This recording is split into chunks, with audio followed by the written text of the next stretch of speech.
नमस्ते दोस्तों, स्वागत है आप सभी का इंड्यूस क्लासेस में। आज हम पढ़ने वाले हैं आईबीएसई का कक्षा 10वीं की सामाजिक विज्ञान। सामाजिक विज्ञान का आज हम पढ़ने वाले हैं 5वां पाठ, जिसका नाम है लोकतंत्र। लोकतंत्र मतलब डेमोक्रेसी, इंग्लिश में लोकतंत्र को कहते हैं डेमोक्रेसी। ठीक है, अगर हम इस लोकतंत्र जो पाठ है आपका 5वां पाठ है, इसको परीक्षा की दृष्टि से देखें, एग्जाम के पॉइंट ऑफ व्यू से देखें, तो ये आपको एग्जाम में 5 मार्क्स दिलाएगा। इसका अंक भार 5 अंकों का है। ठीक है, तो आप लोकतंत्र पाठ पढ़ेंगे तो आपके एग्जाम में 5 मार्क्स फिक्स हो जाएंगे। वैसे मार्क्स के लिए ना पढ़ के अपने नॉलेज के लिए पढ़िए, ज्यादा बेहतर है और ज्यादा अच्छे से समझ में भी आएगा। ठीक है, लोकतंत्र का एक सामान्य सा अर्थ समझे, सीधे शब्दों में अर्थ समझे तो लोकतंत्र जो है 2 शब्दों से मिलकर बना है, लोक प्लस तंत्र। लोक का अर्थ होता है लोग, सब लोग, जनता। ठीक है, और तंत्र का अर्थ होता है शासन या शक्ति, मतलब जनता की शक्ति या लोगों की शक्ति। ठीक है, या जनता का शासन। ये लोकतंत्र का एक सामान्य सा अर्थ होता है। ठीक है, अभी लोकतंत्र को अंग्रेजी में कहते हैं डेमोक्रेसी। क्या कहते हैं? डेमोक्रेसी। ठीक है, ये जो डेमोक्रेसी वर्ड है अंग्रेजी का, ये आया है ग्रीक भाषा से। कहां से आया है? ग्रीक भाषा से ये शब्द आया है अंग्रेजी का डेमोक्रेसी। ग्रीक भाषा के 2 शब्द है, डेमोस पहला शब्द है और दूसरा है क्राइटिया। डेमोस और क्राइटिया, इन 2 शब्दों से बना है डेमोक्रेसी। डेमोस का मतलब पहले, बहुत पहले, इस डेमोस का मतलब होता था भीड़। क्या होता था? भीड़। लेकिन धीरे धीरे चल के आधुनिक काल में इस समय इसका अर्थ होने लगा जनता। ठीक है, क्राइटिया का अर्थ होता है शक्ति। ठीक है, डेमोस का अर्थ क्या होता है? जनता। क्राइटिया का अर्थ क्या होता है? शक्ति। तो इस डेमोक्रेसी का अर्थ क्या हो गया? जनता की शक्ति। ठीक है, आपको इस डेमोक्रेसी का अर्थ स्पष्ट समझ में आया? बहुत अच्छी बात है, आगे बढ़ते हैं। देखिए, लोकतंत्र में 3 अर्थ निहित हैं। मतलब कि हम लोकतंत्र को 3 अर्थों से समझ सकते हैं। पहला क्या है कि लोकतंत्र एक निर्णय लेने की शक्ति है। निर्णय मतलब कोई फैसला। तो लोकतंत्र पर क्या है? एक निर्णय लेने की शक्ति है। ठीक है, मैं शॉर्ट में लिख रहा हूं यहां पे। दूसरा इसका अर्थ हो सकता है कि लोकतंत्र निर्णय लेने के सिद्धांत का एक समूह है। क्या? निर्णय लेने के सिद्धांत का एक समूह है।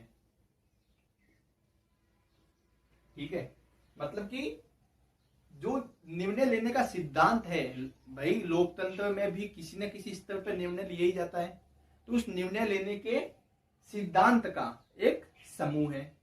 ठीक है, तीसरा क्या है? यह एक आदर्शात्मक मूल्य है। आदर्श का एक मूल्य है, आदर्शात्मक मूल्यों से संबंधित अवधारणा है।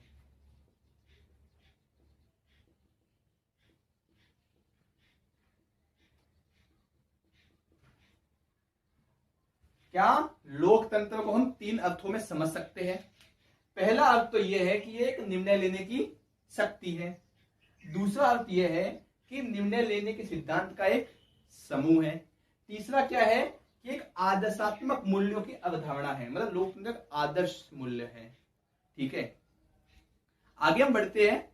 लोकतंत्र की बहुत अच्छी परिभाषा या बहुत अच्छी अवधारणा माने तो अमेरिका के एक बहुत ही प्रसिद्ध राष्ट्रपति हुए, उनका नाम था Abraham Lincoln. Abraham Lincoln America के पूर्व राष्ट्रपति हुए, बहुत प्रसिद्ध राष्ट्रपति हुए। इन्होंने एक लोकतंत्र की बहुत अच्छी परिभाषा दी, बहुत ही अच्छी परिभाषा दी और बहुत प्रसिद्ध भी वो परिभाषा है। आपने भी अपने जीवन में एक ना एक बार अवश्य ही वो सुनी होगी। क्या थी परिभाषा वो? कि जनता के लिए या फिर लोगों के लिए, जनता के लिए, जनता द्वारा या जनता से चलाया गया शासन क्या है? लोकतंत्र। आप इसको ऐसे पढ़ सकते हैं कि लोगों के लिए, लोगों द्वारा, लोगों से चलाए गए शासन को लोकतंत्र कहते हैं। ये परिभाषा अब्राहम लिंकन ने दी। ये अमेरिका के पूर्व राष्ट्रपति थे। For the people, by the people, to the people, लोगों के लिए, लोगों द्वारा, लोगों से चलाए गए शासन का कहते हैं लोकतंत्र कहते हैं। इसके बाद एक रॉबर्ट बर्न्स नाम के व्यक्ति हुए, बर्न्स नाम के एक व्यक्ति हुए। इन्होंने भी लोकतंत्र की बहुत ही सुंदर परिभाषा दी, बहुत सुंदर अवधारणा दी। इनका क्या कहना था कि लोकतंत्र के बहुत सारे अर्थ हैं, लोकतंत्र के बहुत सारे अर्थ हैं। इन सभी अर्थों में एक भावनात्मक अर्थ भी जुड़ा हुआ है। कौन सा अर्थ? भावनात्मक अर्थ। बंस ने क्या किया? कहा कि लोकतंत्र के बहुत सारे अर्थ हैं, इन सब में एक भावनात्मक अर्थ भी जुड़ा हुआ है, मतलब भावना का, जो अपनी भावना होती है ना, उसका अर्थ भी एक जुड़ा हुआ है। ठीक है, अभी इन भावनात्मक अर्थ को समझने के लिए हमें लोकतंत्र के विभिन्न पहलुओं को, उनके विभिन्न प्रकार को समझना होगा। अभी हम देखते हैं कि लोकतंत्र के विभिन्न प्रकार कौन कौन से हैं, या विभिन्न स्वरूप कौन कौन से हैं, वेरियस टाइप ऑफ डेमोक्रेसी। तो इसके मुख्यतः 4 भाग हैं। पहला भाग है राजनीतिक लोकतंत्र। कौन सा? राजनीतिक लोकतंत्र। दूसरा भाग है सामाजिक लोकतंत्र।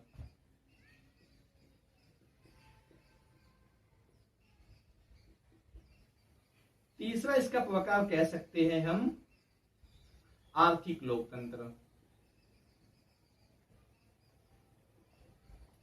चौथा इसका प्रकार हम कह सकते हैं नैतिक लोकतंत्र। ये लोकतंत्र के वेरियस टाइप है, अलग अलग स्वरूप है, विभिन्न रूप है लोकतंत्र के। आप इन शब्दों का सामान्यतः अर्थ निकाल के पता लगा सकते हैं कि शब्द क्या है कहने का चाहते हैं।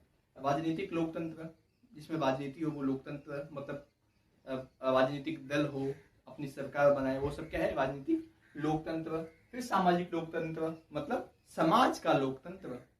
ठीक है, सभी समाज में किसी भी प्रकार का भेदभाव न हो, नस्ल, जाति, रंग, रूप, किसी भी प्रकार का भेदभाव न होके सभी लोग इकट्ठा आके अपने निर्णय ले, अपने क्षमता के अनुसार कोई निर्णय ले, तो उसको क्या कहते हैं? सामाजिक लोकतंत्र। आर्थिक लोकतंत्र मतलब जहां पूंजीवादी, मतलब जहां पूंजीवादी या व्यक्तिवादी लोकतंत्र होता है, जहां पैसों से सब कुछ हो सकता है, वो आर्थिक लोकतंत्र। और नैतिक लोकतंत्र मतलब एक नैतिक, स्पिरिचुअल, आध्यात्मिक, इस तरह की भावना के साथ जो लोकतंत्र चलता है, वो नैतिक लोकतंत्र बोल सकते हैं उसको। ठीक है, अब हम इस सब का, इन चारों का थोड़ा थोड़ा गहराई में जाके अध्ययन करते हैं। तो पहला हम लेते हैं राजनीतिक लोकतंत्र। देखो, राजनीतिक लोकतंत्र को पहले, मतलब अतीत में, इसको व्यक्तिवादी लोकतंत्र भी कहते थे। क्या कहते थे? व्यक्तिवादी लोकतंत्र। पहले इसको क्या कहते हैं? व्यक्तिवादी लोकतंत्र। फिर आधुनिक युग में इसे उदारवादी, मतलब इस समय इसको उदारवादी लोकतंत्र कहा जाने लगा।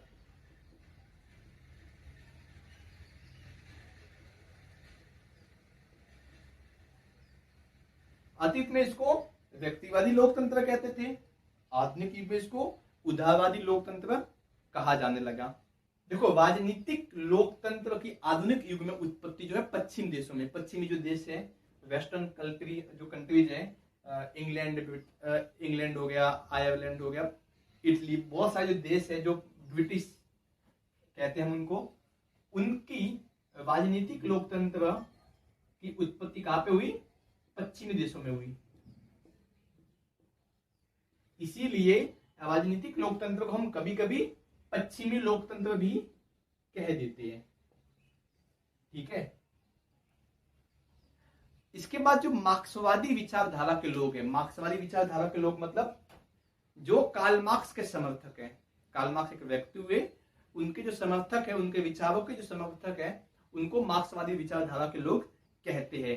तो मार्क्सवादी विचारधारा के लोगों ने राजनीतिक लोकतंत्र को पूंजीवादी लोकतंत्र कहा। क्या कहा? पूंजीवादी लोकतंत्र। अभी देखो ये जो उदारवादी लोग हैं, जो ये उदारवादी विचारक जो है, इन्होंने राजनीतिक लोकतंत्र को दो भागों में बांटा।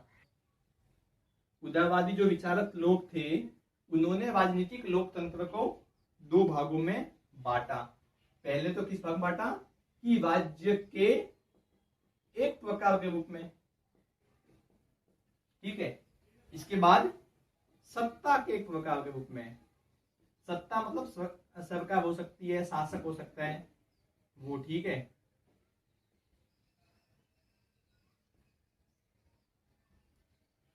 एक तो राज्य के रूप में बांटा, दूसरा सत्ता के रूप में बांटा। इसको राजनीतिक लोकतंत्र को। अब देखो राज्य के एक प्रकार के रूप का तात्पर्य क्या, इसका मतलब क्या है? तो ये लोग मानते हैं कि राज्य के एक प्रकार के रूप में मतलब कि सारी जो शक्ति है, सारी जो प्रभुसत्ता है, मतलब जो अंतिम शक्ति है, वो जनता के पास होती है। जनता मतलब लोग जो उस राज्य में निवास करते हैं, जनता के पास होती है अंतिम शक्ति, मतलब प्रभुसत्ता या संप्रभुता। उस राज्य पे कोई गुलाम नहीं, वो राज्य किसी का गुलाम नहीं है वगैरह, मतलब किसी की बंदिश नहीं है। और अंतिम शक्ति किसके पास है? जनता के पास। जनता के पास इतनी शक्ति है कि वो किसी की भी सरकार गिरा सकती है, किसी का भी शासन गिरा सकता है, किसी को भी पद पे बिठा सकता है और उस सरकार को अपने नियंत्रण से चला भी सकता है। ये क्या है? राज्य के एक प्रकार के रूप में लोकतंत्र है। अंतिम शक्ति जो है वो जनता के हाथ में है। सत्ता बनाना, नियंत्रण रखना और गिराना, ये सब जनता के हाथ में होता है राजनीतिक लोकतंत्र में। तो ये सत्ता के प्रकार के रूप में क्या है? सत्ता के एक प्रकार के रूप में मतलब कि ये जितनी भी बातें हैं, राज्य के एक प्रकार के रूप में जितनी भी बातें हैं, ये जितनी भी बातें सब थियरी है, सब सैद्धांतिक रूप है। राज्य के एक प्रकार के रूप में ये जितनी भी बातें हैं, ये सब सैद्धांतिक रूप में है, सब थियरी है। लेकिन सत्ता के रूप में आते ही ये बातें सब प्रैक्टिकल हो जाती है, व्यवहारिक रूप में आ जाती है। पहले तो सिर्फ कहने की बातें थी। सिंपल भाषा में समझिए आप कि पहले तो सब ये कहने की बातें थी, लेकिन सत्ता के प्रकार के रूप में आने के बाद ये सब करने की बातें हो गई। यहाँ पे तो सिर्फ कहेंगे, यहाँ पे आप ये सब करेंगे। यहाँ पे तो कहा जाता था कि अंतिम शक्ति जनता के पास होती है, लेकिन यहाँ पे आने के बाद पता चला कि अंतिम शक्ति जनता के पास ही होती है, वास्तविक में होती है, वास्तविकता में होती है। यहाँ पे सिर्फ कहने के लिए था, यहाँ पे करने के लिए है, ठीक है। ये सैद्धांतिक रूप है, ये व्यवहारिक रूप है। इतना ही फर्क है दोनों में, ठीक है। इतना आप सब समझ गए। अभी देखो सत्ता के प्रकार के रूप में भी दो भाग हैं। राजनीतिक लोकतंत्र के दो भाग और है, देखिए कैसे हैं।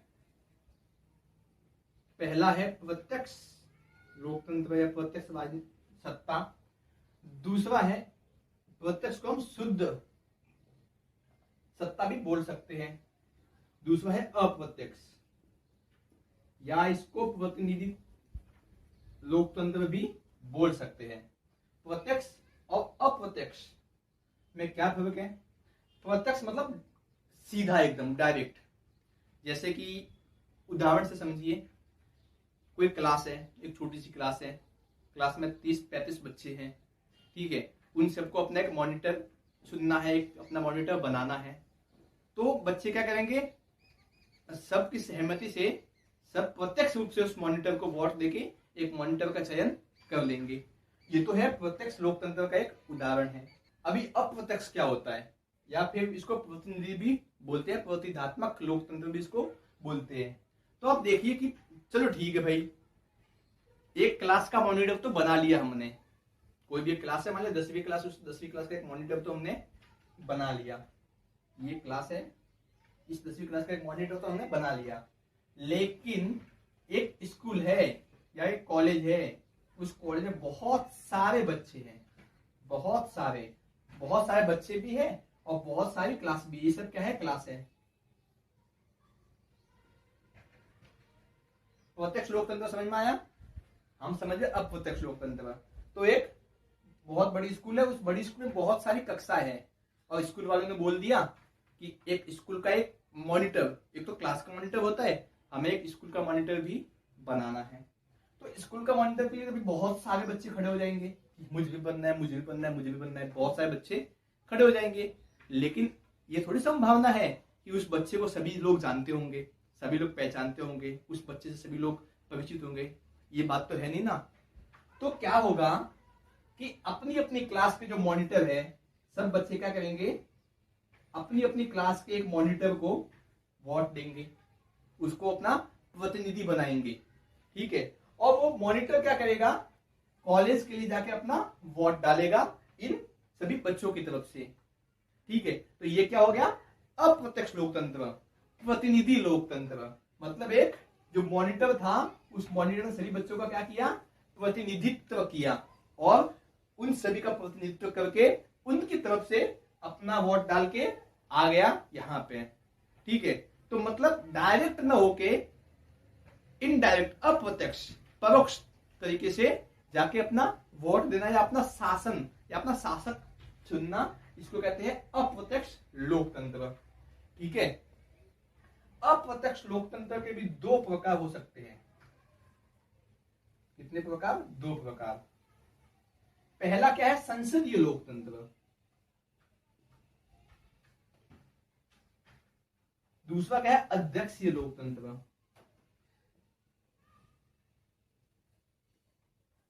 ठीक है, एक तो संसदीय लोकतंत्र, एक अध्यक्षीय लोकतंत्र। भारत में क्या है? संसदीय लोकतंत्र चलता है, सभी लोग अपना सांसद चुनते हैं, अपना विधायक चुनते हैं, वो जाके वोट करता है, ठीक है। और एक होता है अध्यक्ष लोकतंत्र। अमेरिका में, सॉरी, इंग्लैंड में अध्यक्षीय शासन चलता है। वहां पे अंतिम जो शासक है, अंतिम जो राजा होता है, अंतिम जो शक्ति होती है, वो उस राजा के पास होती है। ऐसा कहने के लिए है, सिर्फ करने के लिए कुछ और भी है, ठीक है। इतना समझ में आ गया आपको? आगे बढ़े। इस राजनीतिक लोकतंत्र की अपनी कुछ मान्यताएं भी है। वो कौन सी मान्यता है? पहली मान्यता है कि ये उदारवादी संविधानवाद में विश्वास रखता है। उदारवादी संविधानवाद में विश्वास रखता है, मतलब संविधान हो लेकिन कैसा हो? उदारवादी लिबरल संविधान हो, उसमें ये विश्वास रखता है, ठीक है। और क्या है आगे? प्रभुसत्ता का निवास जनता में मानता है। मतलब कि प्रभुसत्ता मतलब अंतिम शक्ति। राजनीतिक लोकतंत्र क्या मानता है कि प्रभुसत्ता का निवास किसमें होगा? अंतिम जनता में ही होगा। मतलब अंतिम शक्ति किसके पास होगी? जनता के पास होगी, ठीक है। आगे बढ़ते हैं। तो ये राजनीतिक लोकतंत्र है, जो ये राजनीतिक लोकतंत्र है, इसका सैद्धांतिक रूप, मतलब जो सैद्धांतिक थियरिकल जो है,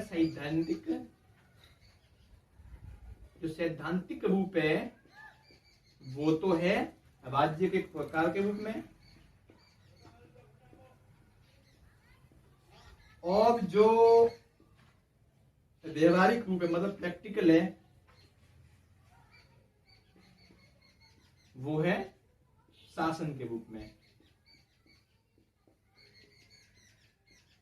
ठीक है। मतलब क्या? जो सैद्धांतिक रूप है, राजनीतिक लोकतंत्र का जो सैद्धांतिक रूप है, वो तो एक राज्य के प्रकार के रूप में है, और जो प्रैक्टिकल मतलब जो व्यवहारिक रूप है, वो शासन के एक प्रकार के रूप में है।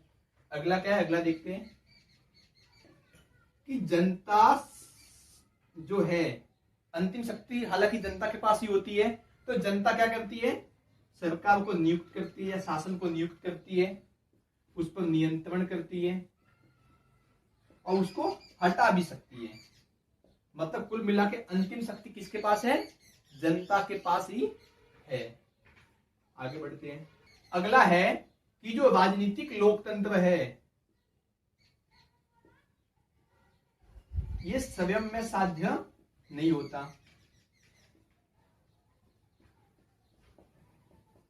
अपितु यह मार्ग दिखाता है या फिर एक रास्ता दिखाता है या संकेत करता है, ठीक है। मतलब राजनीतिक लोकतंत्र जो है स्वयं में साध्य नहीं होता, मतलब खुद ये कुछ नहीं करता, ये सिर्फ क्या करता है, दिशा प्रदान करता है, मार्ग दिखाता है, करना क्या है ये बताता है। ठीक है, तो हमने राजनीतिक लोकतंत्र पूरा पढ़ लिया, हमने राजनीतिक लोकतंत्र पढ़ लिया। अब हम पढ़ते हैं सामाजिक लोकतंत्र।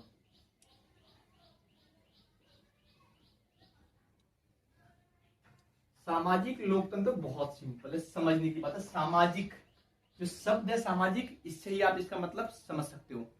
सामाजिक मतलब समाज का। ठीक है, तो समाज का लोकतंत्र, सामाजिक लोकतंत्र समाज में चलने वाला लोकतंत्र, मतलब कि समाज में किसी भी प्रकार का भेदभाव न हो, सभी जो निर्णय है सबकी सहमति से लिए जाए, सब में समानता हो, लिंग, जाति, धर्म, पैसे, रंग आदि के आधार पर किसी प्रकार का किसी के साथ भी कोई भेदभाव न हो, सबके साथ समान व्यवहार किया जाए, सबको अवसर प्रदान किए जाए, सबको समान अवसर प्रदान किए जाए, किसी को विशेषाधिकार न हो। ऐसा नहीं कि कोई पैसे वाला है उसको ज्यादा मौके दे दिए, नहीं जी, सबको लिए समान अवसर, सबके लिए समान मौके, वो क्या होगा, सामाजिक लोकतंत्र होगा। सामाजिक लोकतंत्र, समाज का लोकतंत्र, सिंपल भाषा में आप समझिए। ठीक है, एक व्यक्ति हुए हंसा, इन्होंने सामाजिक लोकतंत्र के लिए कहा कि सामाजिक लोकतंत्र तभी स्थापित हो सकता है, सामाजिक लोकतंत्र वह है जिसमें समानता क्या हो, प्रबल हो, समानता प्रबल हो, मतलब समानता बहुत ज्यादा हो। जहां पे समानता होगी नहीं, विचारों की समानता न होगी, जाति की समानता नहीं होगी, जहां पे समानता नहीं है वहां पे सामाजिक लोकतंत्र कैसा होगा।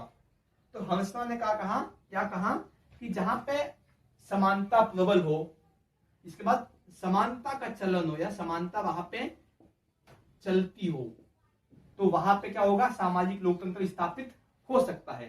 जहां पे इन सब बातों का अभाव है वहां पे सामाजिक लोकतंत्र कैसे होगा। जहां पे भाई जाति का भेदभाव है, रंग का भेदभाव, काले गोरे ये सब होता है, वहां पे सामाजिक लोकतंत्र स्थापित होने का तो सवाल ही नहीं उठता। ठीक है, सामाजिक लोकतंत्र स्थापित करने के लिए दो बातें महत्वपूर्ण है। कितनी बातें, दो बातें महत्वपूर्ण है। वो कौन कौन सी दो बातें हैं। पहली बात तो ये है कि किसी के साथ भी लिंग, जाति, धर्म, पैसे, रंग आदि आदि के आधार पर भेदभाव न किया जाए और इन सब के आधार पर किसी को विशेषाधिकार न दिया जाए। पहली बात तो यह है कि सिर्फ इन सब के आधार पर विशेषाधिकार न दिया जाए। तो ऐसा नहीं कि कोई ज्यादा पैसे वाला है तो उसको ज्यादा मौके मिल गए, चलो आप पैसे वाले आप थोड़ा आगे आगे आ जाओ, ऐसा नहीं, सबको किसी को भी विशेषाधिकार न दिया जाए। पहली बात तो ये हो गई।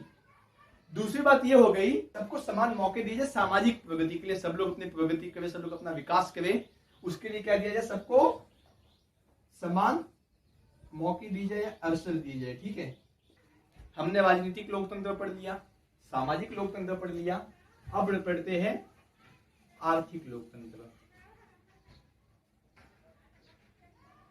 आर्थिक लोकतंत्र मतलब अर्थव्यवस्था के प्रकार के रूप में, अर्थव्यवस्था के प्रकार के रूप में क्या होगा, आर्थिक लोकतंत्र होगा। ठीक है, वर्तमान समय में मार्क्सवादी मैंने आपको बताया क्या था, मार्क्सवादी जो कार्ल मार्क्स के विचारों के समर्थक है वो मार्क्सवादी हो गए, और जो समाजवादी है उन्होंने वर्तमान समय में आर्थिक लोकतंत्र के विचार प्रस्तुत किया है। ठीक है, 18वीं या 19वीं शताब्दी में भी व्यक्तिवादी ने आर्थिक लोकतंत्र के बारे में चर्चा की थी, बताया था, नींव रखी थी, उसके बारे में परिचय दिया था, जो कि मार्क्सवादी और समाजवादी लोकतंत्र से क्या था, भिन्न था, अलग था। ठीक है, अभी हम लेते हैं नैतिक लोकतंत्र।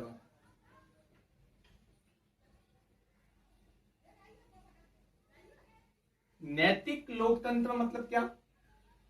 देखो, बहुत से विचारक हुए, उन्होंने लोकतंत्र का अलग अलग मतलब रखा, अलग अलग बात कही, और कुछ विचारक ऐसे हुए जिन्होंने लोकतंत्र को नैतिक तरीके से देखा, एक आध्यात्मिक ढंग से देखा कि लोकतंत्र कैसा है, आध्यात्मिक ढंग है। उन्होंने क्या कहा कि जो मानव के मूल्य होते हैं, जो मानवता के मूल्य होते हैं, वही नैतिक लोकतंत्र है। ठीक है, जो मानवता के जो मूल्य है कि सबके साथ भाईचारे से रहो, बंधुता से रहो, प्रेम से रहो, यही क्या है, नैतिक लोकतंत्र है। और नैतिक लोकतंत्र की नींव क्या है, मानव मूल्य ही है। ठीक है, इसके आगे 1789 में फ्रांस की जो क्रांति हुई थी, फ्रांस की उदार क्रांति हुई थी, उसमें ये नैतिक लोकतंत्र की नींव थी, एक तरह से नींव रखी गई, ऐसा बोल सकते हैं। उस समय फ्रांस की जो उदार क्रांति हुई, वहां पर स्वतंत्रता, समानता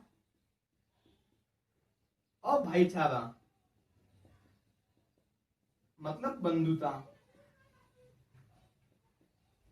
ठीक है, ये बात रखी कि हाँ, नैतिक लोकतंत्र में स्वतंत्रता, समानता और बंधुता ये महत्वपूर्ण मुद्दे हैं।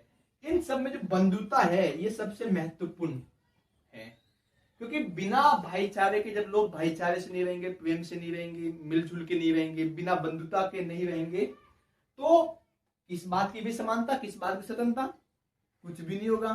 ठीक है, तो इन सब में क्या था, ये बंधुता महत्वपूर्ण था। इसीलिए अगर स्वतंत्रता आ जाए, समानता आ जाए, बंधुता हो जाए सब में, तो नैतिक लोकतंत्र हो जाएगा। ठीक है, तो हम आज बस यहीं पे विराम लेते हैं, आज के लिए बस इतना ही। अगले वीडियो में हम अगले टॉपिक पे बात करेंगे। तो आपको वीडियो पसंद आया हो, लाइक कीजिए, कोई भी सवाल हो कमेंट कीजिए, हम आपके सवाल का उत्तर देंगे। धन्यवाद।